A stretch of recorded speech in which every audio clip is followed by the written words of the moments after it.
Delhi high court में Indian पोलो association की याचिका पर सुनवाई हुई। दिल्ली हाईकोर्ट ने जमीन अधिग्रहण पर चिंता जताई। कोर्ट ने कहा दिल्ली का दम घुट जाएगा, भगवान ही बचाए। यमुना को निर्मल बनाने के लिए केंद्र सरकार का रोड मैप तैयार। 2027 तक बनेंगे 99 नए एसटीपी औद्योगिक और डेयरी वेस्ट ट्रीटमेंट प्लांट बनाने के निर्देश दिए गए। गृह मंत्री अमित शाह ने कहा यमुना की स्वच्छता के लिए टुकड़ों में नहीं बल्कि टीम भावना के साथ काम किया जाए। सीबीआई ने दिल्ली पुलिस के इंस्पेक्टर प्रदीप सिंह परमार को गिरफ्तार कर लिया है। प्रदीप परमार पर दवा से जुड़े एक केस में रिश्वत लेने का आरोप है। प्रदीप परमार क्राइम ब्रांच की दक्षिणी रेंज में तैनात था। दिल्ली में एआई तकनीक से फोटो बनाकर युवतियों को ब्लैकमेल करने वाला शातिर गिरफ्तार किया गया है। पुलिस के मुताबिक अभियुक्त बातचीत के दौरान लड़कियों की तस्वीर खींच लेता था और बाद में उनकी तस्वीरों को एआई के जरिए मॉर्फ करके उन्हें ब्लैकमेल करता था। दिल्ली क्राइम ब्रांच की टीम ने गैंगस्टर हाशिम बाबा गैंग के एक शूटर को गिरफ्तार किया है। शूटर का नाम आमिर बताया जा रहा है, जो हत्या के एक मामले में 2 साल से फरार चल रहा था। और आप देखते हैं उत्तर प्रदेश की खबरें। मेरठ के सरधना कस्बे से कथित लव जिहाद का मामला सामने आया है। आरोप के मुताबिक अभियुक्त वसील ने नाम बदलकर पीड़ित का 11 साल तक शोषण किया। आरोप यह भी है कि पीड़ित को धोखा देकर उसने दूसरी लड़की से शादी कर ली। अमरोहा में नाबालिग से दरिंदगी के अभियुक्त फरमान के घर पर 4 घंटे के अंदर प्रशासन ने बुलडोजर चला दिया। अभियुक्त फरमान अब तक फरार है। पुलिस ने उसे पकड़ने के लिए टीम गठित की है। कुशीनगर में प्रेम प्रसंग से नाराज एक पिता ने बेटों के साथ मिलकर अपनी 2 बेटियों की हत्या कर दी। पुलिस ने दोनों के शवों को पोस्टमार्टम के लिए भेज दिया है। भाइयों को गिरफ्तार कर लिया गया है, जबकि फरार पिता की तलाश जारी। लखनऊ में परीक्षा देने जा रही अभ्यर्थियों से छेड़छाड़ और मारपीट के अभियुक्त ऑटो ड्राइवर को पुलिस ने एनकाउंटर के बाद गिरफ्तार कर लिया है। आरोप है कि अभियुक्त ने दोनों महिला अभ्यर्थियों को सुनसान इलाके में ले जाकर छेड़छाड़ की थी। हरदोई में शाहाबाद एसडीएम सुशील कुमार मिश्रा पर जानलेवा हमला हुआ है। इलाज के दौरान उनके 5 टांके लगे। बाढ़ राहत के निरीक्षण के दौरान ग्रामीणों ने पथराव कर दिया था। और यूपी के बाद अब देखते हैं बिहार की कुछ अहम खबरें। खान सर को बड़ी राहत मिली है। कोर्ट ने उनकी गिरफ्तारी पर रोक लगा दी है। आर्म्स एक्ट में उनके खिलाफ एफआईआर दर्ज की गई थी। राष्ट्रीय लोक मोर्चा प्रमुख उपेंद्र कुशवाहा ने नाराजगी से इनकार किया है। बेटे दीपक को एमएलसी का टिकट नहीं मिलने पर कहा गठबंधन में बड़ा दिल रखना पड़ता है।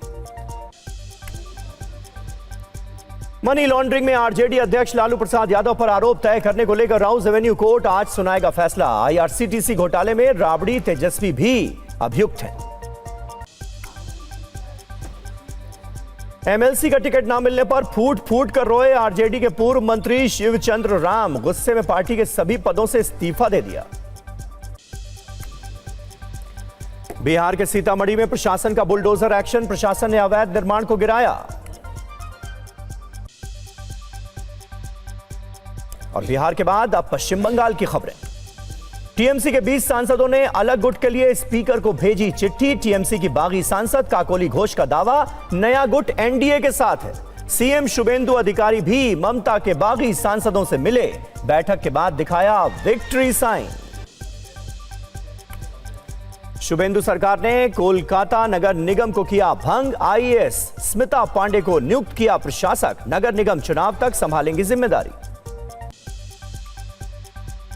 सिग्नेचर मिसमैच के मामले में टीएमसी नेता अभिषेक बनर्जी को अब तक 3 नोटिस। सीआईडी को जवाब भेजा। अभिषेक ने और समय मांगा। टीएमसी सांसद यूसुफ पठान को लेकर कांग्रेस नेता अधीर रंजन चौधरी ने कहा मुझे हराने और ध्रुवीकरण की राजनीति करने के लिए करोड़ों रुपए खर्च करके टीएमसी ने उन्हें मैदान में उतारा था। ममता खुद वहां गई, यूसुफ को उम्मीदवार बनाया और प्रचार शुरू किया।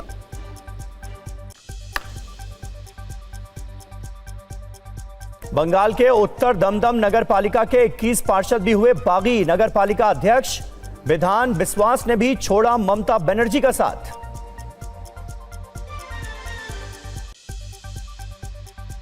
और बंगाल के बाद अब देखते हैं महाराष्ट्र की खबरें। मुंबई के मीरा रोड से कथित लव जिहाद का मामला सामने आया है। 2 सगी बहनों को शिकार बनाया गया। फरार अभियुक्त सौद खान की तलाश जारी है। प्रशासन उसके घर पर बुलडोजर चलाने की तैयारी कर रहा है। नागपुर में एक 2 व्हीलर गाड़ियों के शोरूम में भीषण आग लग गई। आग में कई 2 व्हीलर्स जलकर खाक हो गए। हादसे में लाखों रुपए का नुकसान हुआ है। पुणे के पुरंदर इलाके में एक्साइज विभाग ने कार्रवाई करते हुए 1 करोड़ 27 लाख रुपए से ज्यादा की शराब जब्त की। मामले में एक अभियुक्त को गिरफ्तार किया गया है। कंटेनर के साथ बड़ी मात्रा में विदेशी शराब जब्त की गई। मुंबई में आज एनसीईआरटी की पुस्तकों से मराठा साम्राज्य का नक्शा हटाने के विरोध में प्रदर्शन हो रहे हैं। मुंबई के आजाद मैदान में होगा आंदोलन। आयोजकों का कहना है कि मराठा साम्राज्य का इतिहास देश की गौरवशाली विरासत का महत्वपूर्ण हिस्सा है। और आगे आपको दिखाएंगे इजराइल वर्सेस ईरान, लेकिन पहले बड़ी खबर बिहार से। फायरिंग मामले में खान सर को पटना जिला कोर्ट से राहत मिली है। जिला अदालत ने खान सर की गिरफ्तारी पर रोक लगा दी है। खान सर पर फायरिंग केस में एफआईआर दर्ज की गई है। उनके कोचिंग सेंटर पर हमले के दौरान ये तस्वीरें सामने आई थी जिनमें उनकी कोचिंग के गार्ड्स हवाई फायर करते हुए नजर आ रहे थे। इसी मामले में आर्म्स एक्ट के तहत खान सर के ऊपर केस दर्ज किया गया है, लेकिन पटना जिला कोर्ट ने खान सर को बड़ी राहत दी है और उनकी गिरफ्तारी पर रोक लगा दी है। रुपेश कुमार हमारे संवाददाता पटना से इस वक्त हमारे साथ मौजूद हैं। रुपेश, अब इस मामले में आगे क्या होता हुआ नजर आ रहा है? फिलहाल खान सर उर्फ फैजल खान को राहत मिली है। जिला जज ने उनको राहत दी है, गिरफ्तारी पर रोक लगाई है और पुलिस के किसी भी दंडात्मक कार्रवाई पर फिलहाल रोक लगाई है और आगे भी सुनवाई इस पर जारी रहेगी। गिरफ्तारी की तलवार लटकी हुई थी। आज अगर अग्रिम जमानत की याचिका खारिज होती अगर तो रेगुलर बेल के लिए अप्लाई करना पड़ता और फिर खान सर को न्यायालय में उपस्थित होना पड़ता। इसके पहले भी ये कयास लगाए गए थे कि खान सर सरेंडर करने वाले हैं, लेकिन उसके बाद उसके अगले दिन अग्रिम जमानत की याचिका उन्होंने दायर कर दी और उसके बाद आज सुनवाई हुई है जिसमें खान सर की गिरफ्तारी पर रोक लगी है। फिलहाल उनको राहत जरूर मिली है, लेकिन पूरी तरह से ये फौरी राहत कही जा सकती है। पूरी तरह से राहत इसमें अभी फिलहाल नहीं कहा जा सकता है।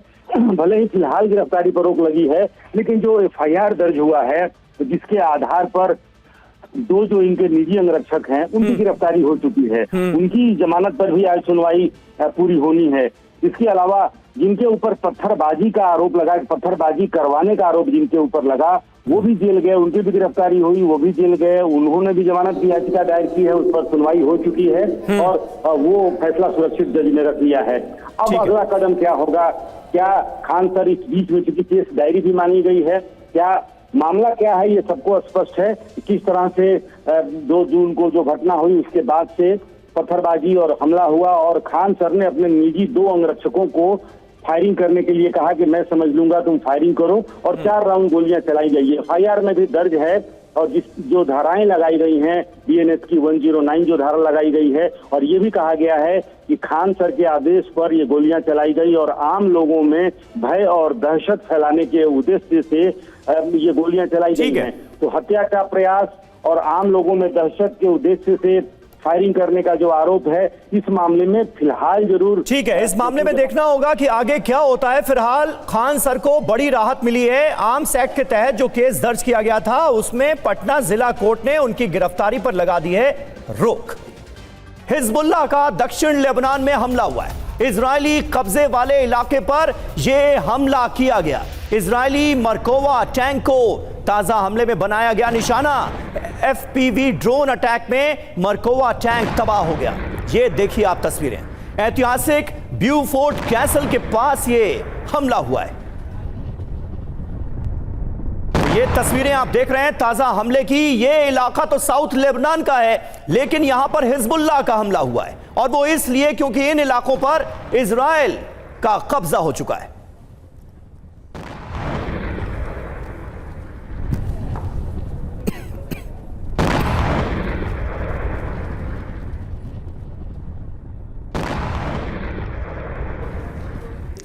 और वहीं दूसरी ओर इजराइल पर हूती विद्रोहियों का हमला। इजराइल के इलाक पर ड्रोन से अटैक। इजराइल डिफेंस फोर्स ने डिफेंस सिस्टम से जवाब दिया है। डिफेंस सिस्टम से मार गिराए गए हैं हूती के ड्रोन। तो इन हमलों के बीच ये बड़ी जानकारी, इलाद पर ड्रोन अटैक किए गए। इजराइल के इलाद पर ड्रोन अटैक की खबरें हैं। इजराइल डिफेंस फोर्स ने डिफेंस सिस्टम से करारा जवाब दिया है। और ईरान के करज शहर पर हमले का वीडियो भी सामने आया है। शहर के आसमान में उड़ते दिखे हैं फाइटर जेट। ईरान ने एक्टिवेट किया एयर डिफेंस सिस्टम। शहर के आसमान में फाइटर जेट उड़ते हुए दिखाई दिए। एक तरफ जंग की तैयारी, दूसरी ओर हमलों की खबरें भी सामने आ रही हैं।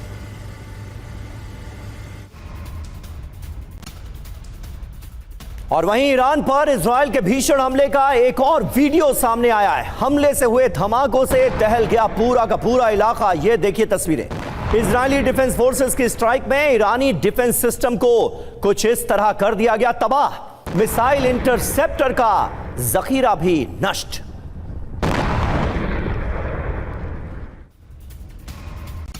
और दक्षिण लेबनान पर इजराइल का अटैक। तार के पास अल मस्किन पर अटैक किया गया है। हमले से अल खारियेब और क्वाद्रियत इलाका दहल गया।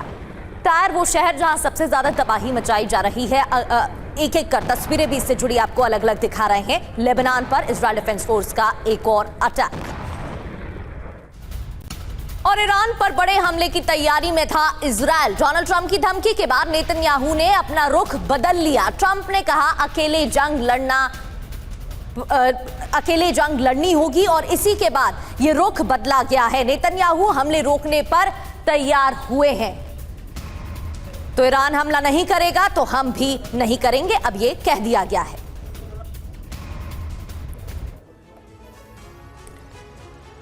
देखिए, सबसे बड़ा सवाल तो यही है कि क्या इजराइल ने ट्रंप को मुश्किल में डाल दिया है। इनसाइड स्टोरी अब आपके सामने आने जा रही है। ये देखिए, ट्रंप के मना करने के बावजूद बेरूत पर हमला हुआ। नेतन्याहू मानने के लिए तैयार ही नहीं थे। सिर्फ सेंटकॉम को, अमेरिकी सेंट्रल कमांड को बताया गया, व्हाइट हाउस को इत्तला नहीं दी गई। हमलों में अमेरिकी सेना सीधे तौर पर शामिल नहीं थी। सेंटकॉम ने मिसाइलें इंटरसेप्ट करने में मदद की। नेतन्याहू तर्क क्या दे रहे हैं? हमलों का जवाब ना देना भारी पड़ सकता है। डील में ईरान का पलड़ा भारी पड़ सकता है। संदेश जाएगा कि ईरान से अमेरिका और इजराइल डर गए। ऐसा लगा नहीं कि ट्रंप पूरी तरह से हमले के खिलाफ थे। ट्रंप क्यों नहीं चाहते थे कि हमले और हों? इजराइल के हमलों से पूर्ण युद्ध छिड़ जाने का डर है। अकेले इजराइल ईरान का सामना नहीं कर पाएगा। ईरानी हमलों से ज्यादा नुकसान तो अमेरिका को उठाना पड़ेगा और अमेरिका को जंग में उतरना पड़ेगा।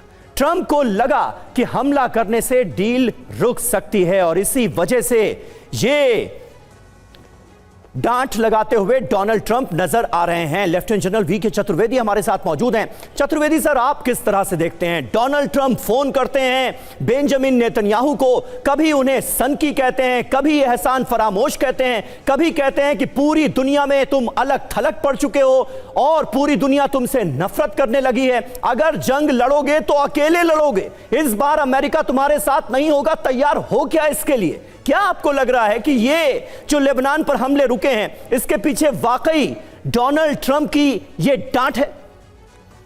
समीर, लेबनान इजराइल के लिए बहुत महत्वपूर्ण है। Strategically, tactically, military point of view से उसको यहाँ पर उसका अधिकार चाहिए और इसलिए वो वहाँ पे कोशिश कर रहा है। लिटानी रिवर के ऊपर आगे जाने की कोशिश कर रहा है। काफ़ी डिवीजन्स डिप्लॉय की हुई हैं वहाँ पर। लेकिन जो ईरान और यूएस का इस वक्त चर्चा हो रही है नेगोशिएशंस के, एग्रीमेंट के, सीज फायर के ऊपर, और उसके दर्शाते हुए ट्रंप इस वक्त नहीं चाहते कि नेतन्याहू कुछ भी इस तरह की मिलिट्री एक्शन लें।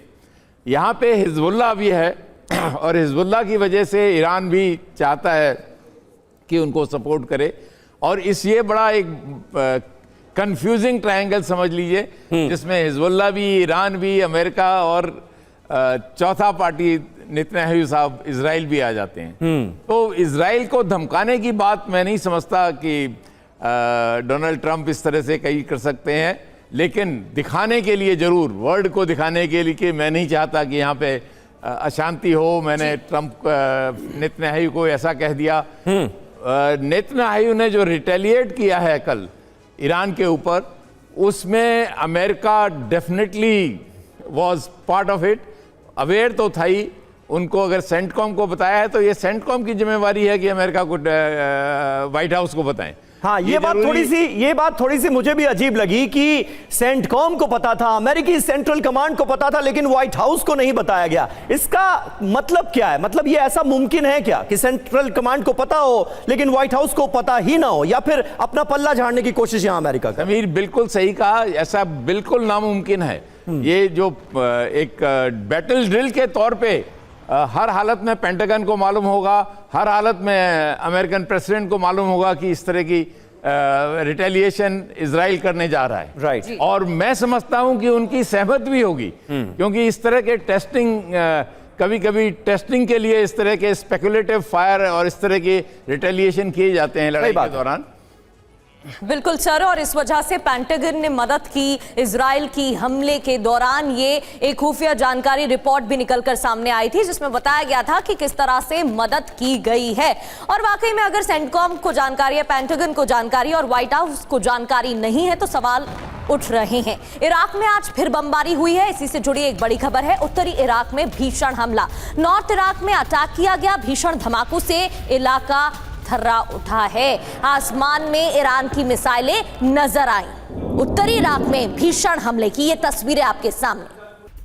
और उत्तरी इराक के इरबिल में हमले हुए हैं। कुर्दिश मुख्यालय पर भी बमबारी हो गई। मिसाइल और ड्रोन से यह अटैक किया गया है। कुर्दिश हेडक्वार्टर की इमारत को ताजा हमलों में कर दिया गया तबाह। यह देखिए आप।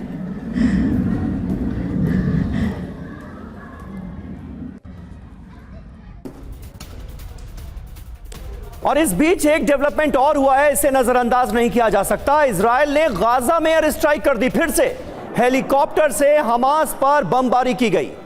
तेल अल हवा इलाके पर मिसाइलें दागी गई हैं। ये तस्वीरें आप देखिए। पिन पॉइंट हमले से हमास की एक साइट को तबाह करने का दावा किया गया है।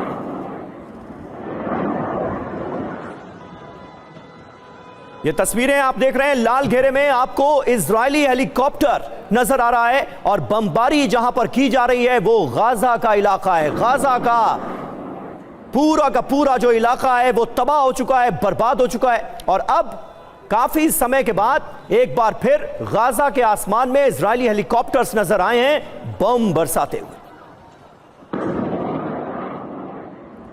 और एक और बड़ी जानकारी ये कि जंग रोकने के पीछे डोनाल्ड ट्रंप की बड़ी रणनीति है। जंग रोकने के पीछे ट्रंप की रणनीति क्या है? घरेलू मोर्चे पर संदेश देना चाहते हैं डोनाल्ड ट्रंप। जंग छिड़ने पर अपने बचाव की कोशिश में है ट्रंप। इजरायल को धमकी देकर ट्रंप ने जंग रोकने की बात कही है। नेतन्याहू को धमकी दी गई, फोन कॉल पर बात हुई है, उनसे इंतजार करने के लिए भी कहा गया था। अब बड़ी बात यह है कि डोनाल्ड ट्रंप की नेतन्याहू को फाइनल वार्निंग आ चुकी है। डोनाल्ड ट्रंप ने फाइनल वार्निंग दी है। क्या कहा है अमेरिकी राष्ट्रपति ने, ये आपको बताते हैं। यहां पर सावधान रहने की बात कही गई है, नहीं तो अकेले पड़ जाएगा इजरायल, ये साफ किया गया। उन्होंने कहा, मुझे नहीं लगता इजरायल फिर हमला करेगा। 5 देशों ने बेंजामिन नेतन्याहू को रोकने की अपील की थी। ईरान ने भी इजरायल को रोकने के लिए कहा है। इजरायल हमला नहीं करेगा तो ईरान जंग रोक देगा। डोनाल्ड ट्रंप के बयान के मायने क्या है? नेतन्याहू को चेतावनी दी गई है। कहा कि अगर बात नहीं मानी तो अमेरिका मदद नहीं करेगा। बड़ा अपडेट इसमें यह भी सामने आ रहा है कि जंग नहीं चाहते हैं डोनाल्ड ट्रंप। नेतन्याहू की जिद में फिर जंग ना भड़क जाए, ये भी सवाल उठ रहे हैं। कूटनीति पर भरोसा, किसी भी वक्त डील पर मोहर लगने की भी उम्मीद जताई जा रही है। घरेलू मोर्चे पर संदेश देने की भी कोशिश की गई है। अगर जंग छिड़ी तो फिर ट्रंप कह सकते हैं कि पहले उन्होंने इसे रोकने की कोशिश की थी। त्रिपाठी सर, ये तो सही है ना? डोनाल्ड ट्रंप जिस तरीके से बयान दे रहे हैं उससे वो यही दिखाने की कोशिश कर रहे हैं कि वो नहीं चाहते हैं कि जंग आगे बढ़े। लेकिन क्या वाकई में ये सच है या फिर ये सिर्फ पोर्ट्रे करने की, दिखाने की कोशिश की जा रही है? क्योंकि आने वाले समय में इलेक्शन भी है। और फिर दूसरी ओर डोनाल्ड ट्रंप इतने विश्वास के साथ बयान दे रहे हैं कि 2 हफ्ते के अंदर वो ईरान पर विजय हासिल कर लेंगे।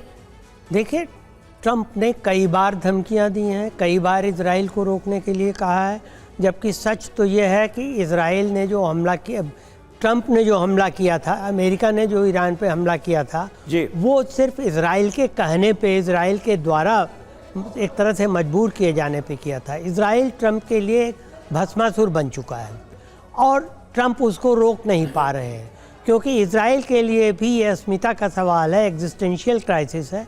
अगर इजराइल अपनी संप्रभुता या अपना वर्चस्व उस इलाके में नहीं दिखाता है तो आने वाले इलेक्शन में नेतन्याहू का पत्ता साफ हो जाएगा, और अगर इजराइल ये दिखाता है तो आने वाले इलेक्शन में ट्रंप का पत्ता साफ हो जाएगा, जो बाई इलेक्शन आ रहे हैं इसमें।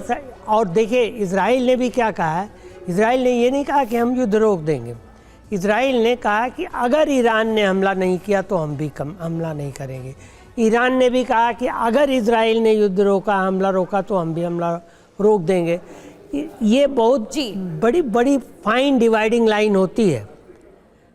अब इसमें ये कैसे आप साबित करेंगे किसने हमला किया? आप ये बहाना बना के कि हमला किया है दूसरी पार्टी ने, आप हमला कर सकते हैं, करते रह सकते हैं, तो इसका कोई सबूत तो आपको देना नहीं होगा। तो इजराइल के लिए तो समस्या है ही, लेकिन ट्रंप के लिए बड़ी समस्या ये है कि 37 सीनेटर्स का बाई इलेक्शन होना है नवंबर में, और 37 में से 24 ग्रैंड ओल्ड पार्टी के यानी रिपब्लिकन पार्टी के हैं। अगर वहाँ पर जरा सा मामला खिसका तो एकदम समझ लीजिए कि जो 47-53 का जो रेशियो है सीनेट में डेमोक्रेट्स और उनका, वो फिसल जाएगा और डेमोक्रेट्स वहाँ पर मेजॉरिटी में हो जाएंगे, जो ट्रंप के लिए एक बहुत बड़ा धक्का होगा। बिल्कुल, डोमेस्टिक लेवल पर डोनाल्ड ट्रंप के सामने मुश्किलों का अंबार नजर आ रहा है। मिड टर्म इलेक्शन नजदीक हैं और ऐसे में डोनाल्ड ट्रंप की कोशिश ये नजर आ रही है कि किसी भी तरह से जल्द मिडिल ईस्ट में शांति लाई जा सके, और उसके लिए वो कोशिशें करते हुए नजर आ रहे हैं। लेकिन ऐसा लग रहा है कि नेतन्याहू इस राह में रोड़ा बन रहे हैं। क्या ऐसा ही है? मनीष झा भी हमारे सहयोगी इस वक्त हमारे साथ जुड़ चुके हैं, उनके पास चलेंगे। लेकिन पहले आपको बता दें कि ट्रंप की धमकी के बाद नेतन्याहू का क्या बयान आया है। ईरान को परमाणु बॉम्ब नहीं बनाने देंगे, हिजबुल्लाह के खिलाफ ऑपरेशन खत्म नहीं हुआ है। इजराइल कार्ड्स ये चेतावनी दे रहे हैं, हिजबुल्लाह ने हमला किया तो करारा जवाब दिया जाएगा, ये इजराइल की तरफ से फिर कहा गया है।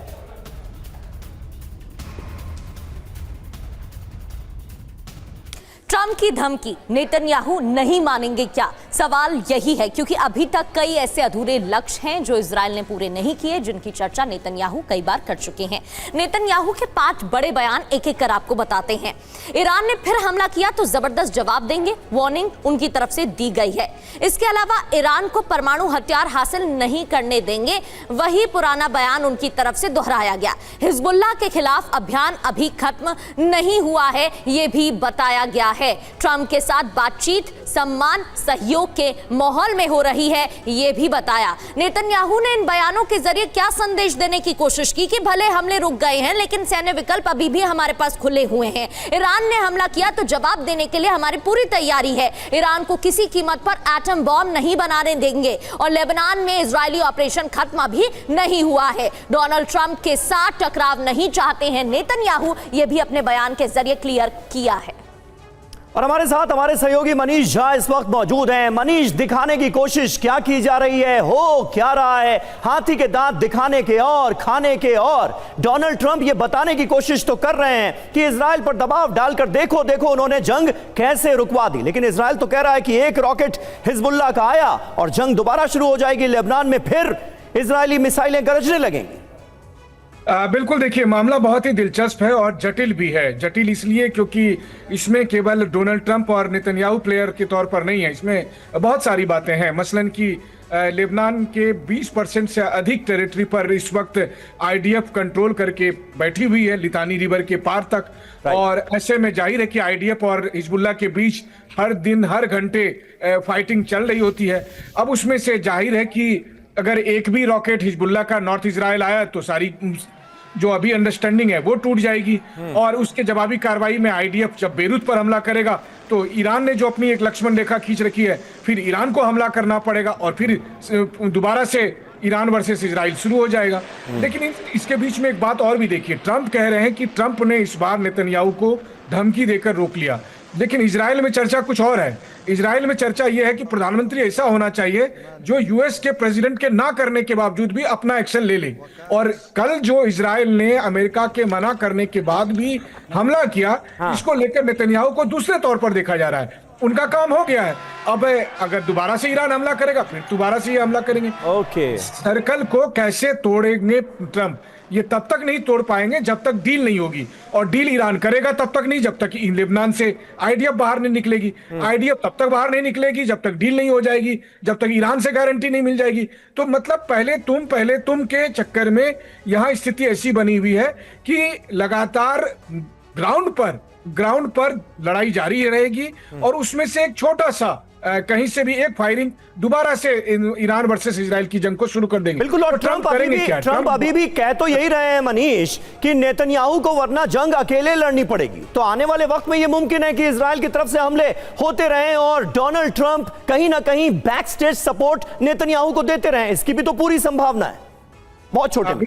इसकी संभावना है, लेकिन मुझे लगता है कि बहुत हद तक ये पॉलिटिकल स्टेटमेंट ज्यादा है, स्ट्रेटेजिक स्टेप्स कम है। क्योंकि याद करिए, इससे ज्यादा हार्ड स्टेप प्रेसिडेंट बाइडेन भी लिया करते थे, बोला करते थे जब गाजा के खिलाफ इजराइल की कार्रवाई होती थी। देखिए, ऐसा नहीं है कि मिडिल ईस्ट में इजराइल के लिए अमेरिका लड़ता है।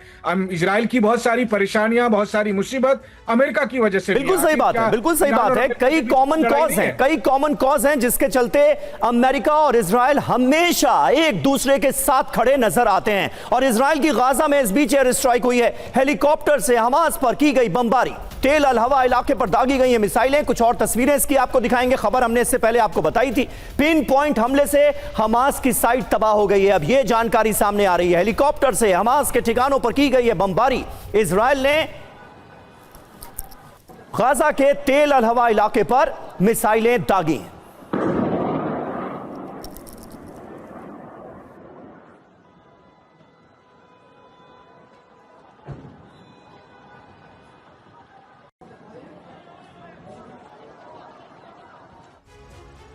और एक और बड़ी तैयारी की खबर आपको बताते हैं। आईआरजीसी की तरफ से तैयारियां की जा रही हैं और इस बीच बयान भी दिए गए हैं। खबर यह कि आईआरजीसी के कुड्स फोर्स के कमांडर इस्माइल कानी की बड़ी वार्निंग सामने आ गई है। क्या बयान दिया है? इजराइल की आक्रामकता को रोकेंगे, फारस की खाड़ी में चेक पॉइंट तैयार किए जाएंगे, बाब अल मंदेब से रेड सी तक चेक पॉइंट होंगे और हूती के अलावा दूसरे संगठन भी इस दौरान साथ आएंगे। तो ये चेतावनी दी गई है।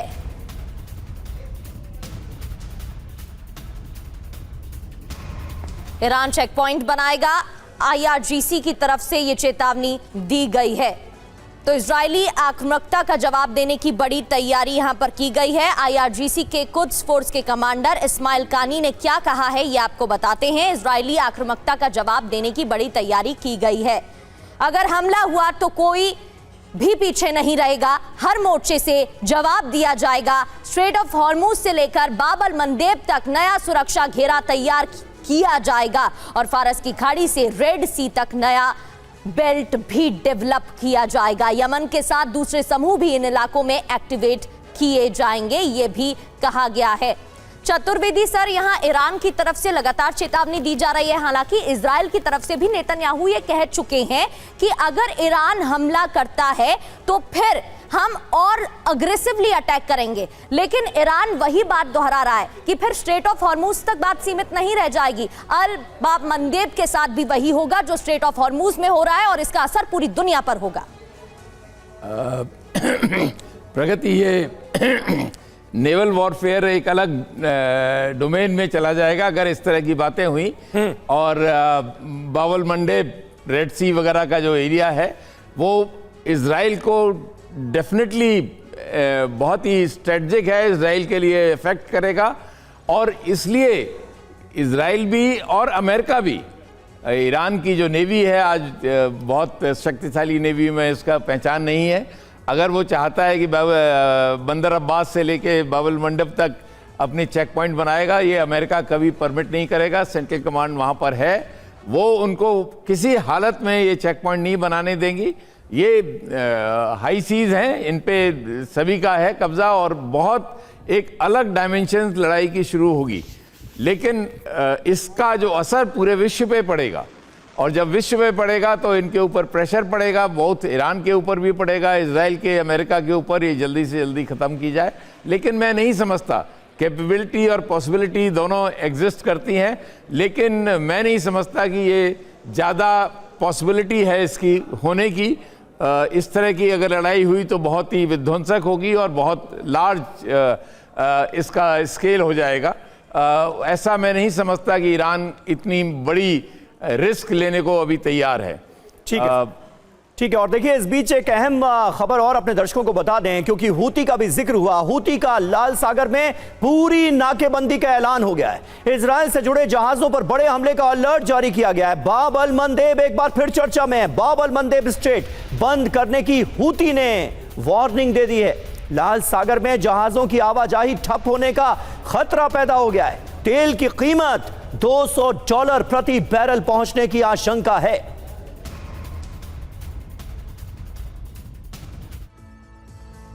तो धमकी दी गई है, वार्निंग दे दी गई है। रेड सी पर हूती की नाकेबंदी की धमकी। हूती का इजराइल के खिलाफ पूर्ण समुद्री नाकेबंदी का ऐलान किया गया। हूती ने इजराइल से जुड़े जहाजों पर हमले की चेतावनी दी है।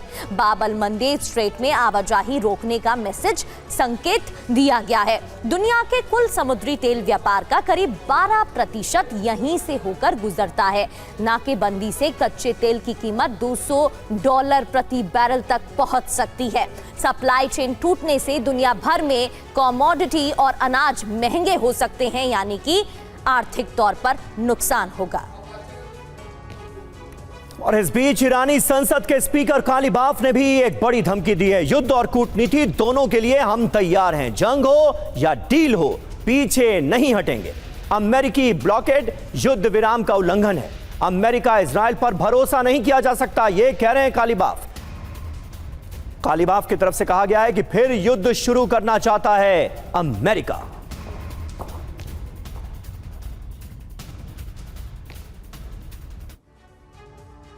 और इस बीच ईरान के राष्ट्रपति मसूद पजेश्कियान ने चेतावनी दी है। कहा है कि हर हिमाकत का जवाब दिया जाएगा। युद्ध और वार्ता दोनों के लिए हम तैयार हैं। ईरान ने न युद्ध का मैदान छोड़ा, न वार्ता की मेज। ईरान की फौज जवाब देने के लिए तैयार है, लेकिन बातचीत के रास्ते खुले हैं।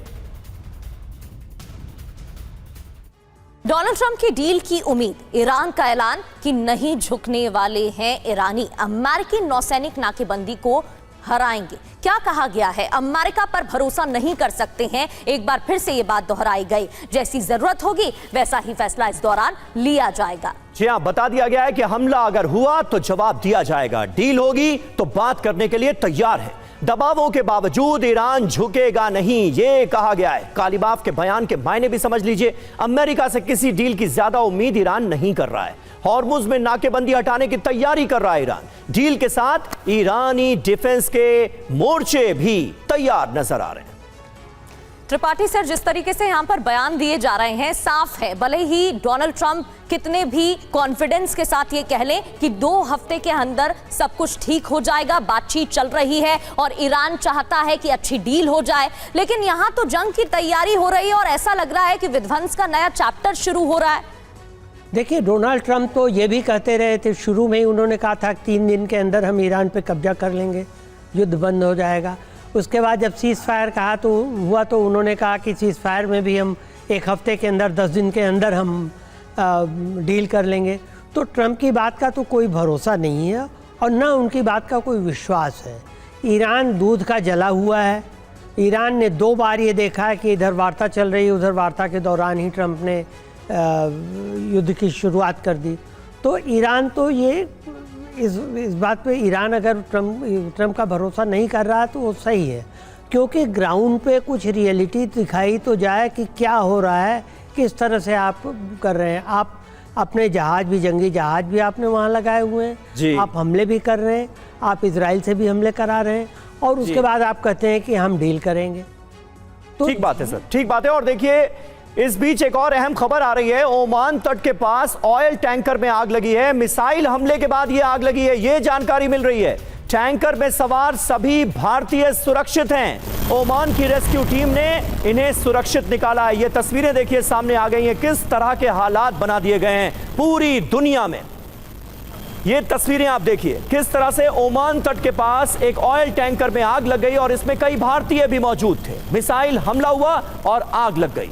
टैंकर में सवार सभी भारतीय सुरक्षित हैं, ये राहत की बात है। ओमान की रेस्क्यू टीम ने इन सभी को सुरक्षित निकाल लिया है। तो आखिर हुआ क्या था? ओमान तट के पास हमला हुआ और टैंकर में अचानक से आग लग गई, जिसके बाद रेस्क्यू किया गया। दरअसल पलाव के झंडे वाले टैंकर पर अटैक हुआ। एटमी मैरीवैक्स टैंकर पर, माफ कीजिए, एमटी मैरीवैक्स टैंकर पर अमेरिका का अटैक और उसके बाद ही यह हालात पैदा हो गए। टैंकर में मौजूद 24 भारतीय फिलहाल सुरक्षित बताए जा रहे हैं। जी हां, ओमान की रेस्क्यू टीम ने इन्हें सुरक्षित निकाला है। अमेरिका दावा यह कर रहा है कि नाकेबंदी से बच निकलने की कोशिश की जा रही है। बचने के लिए सिग्नल सिस्टम बंद कर दिए गए। इससे लगा कि इरादा ठीक नहीं था। प्रतिबंधों के उल्लंघन पर यह एक्शन लिया गया है। अमेरिका ने मिसाइल मार दी इस ऑयल टैंकर पर और इसके चलते ये बड़ी मुसीबत पैदा हुई। और देखिए इस बीच एक और अहम खबर, न्यूयॉर्क टाइम्स ने बड़ा दावा किया है। हॉर्मुज़ के पास यूएस अपाचे हेलीकॉप्टर क्रैश हो गया है। 2 क्रू मेंबर्स को सुरक्षित बचाया गया है।